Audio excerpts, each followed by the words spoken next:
At long last, we return to Railways of the Porterverse. This episode will focus on the one and only Culdee Fell Mountain Railway. Disclaimer as always, this series only covers lore from my personal headcanon, which I like to call the Porterverse, and does not cover any official Railway series lore or anything from a canon.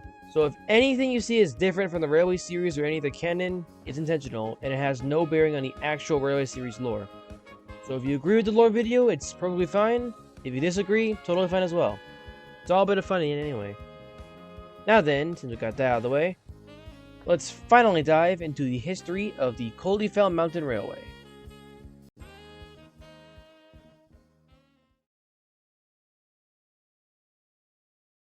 The story begins a lot different from its Railway series counterpart. The Culdee Fell Mountain Railway was the tourist attraction proposed initially in 1928. It was held off until 1930 due to the Depression, and when Soto's economy was beginning to recover, more developments began to take place as well. And the Culdee Fell will be a mountain incline railway that will run from Kirkmashan, which will connect with the Northwestern Railway's Culdee branch line, and run all the way up to the summit of Sodor's largest mountain, Culdee Fell. Construction will begin in early 1930, and the line will officially open for service in August of 1931.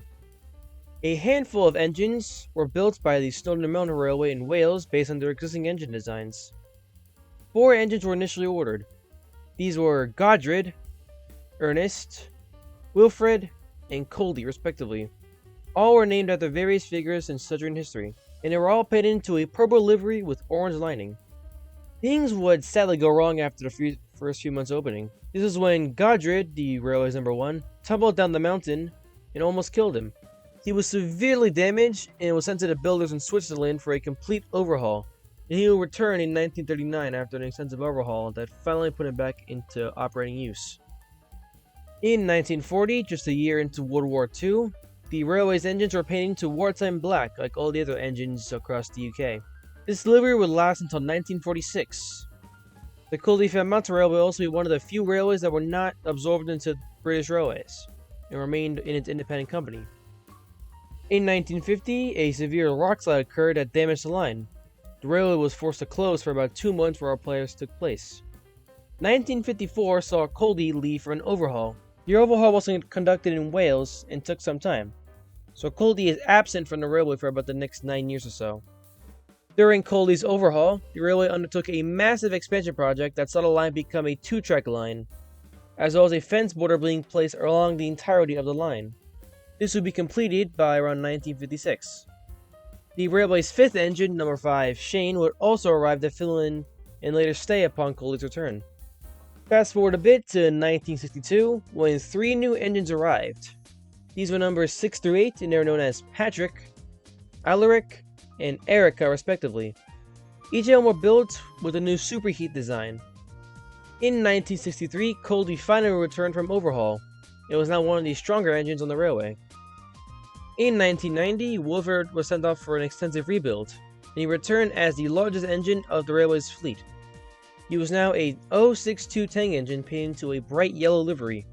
Number 7, Alaric, would also join in this new yellow livery as well the next year.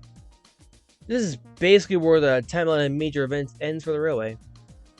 Just know that it's still operating and thriving in present day.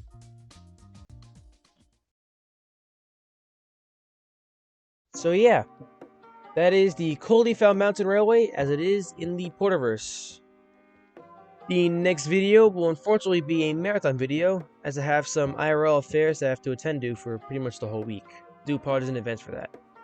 But the week after that, I'll be back to regular uploading, with possibly another either a lore ramblings episode, or maybe in return to Porterverse Workbench with a similar face.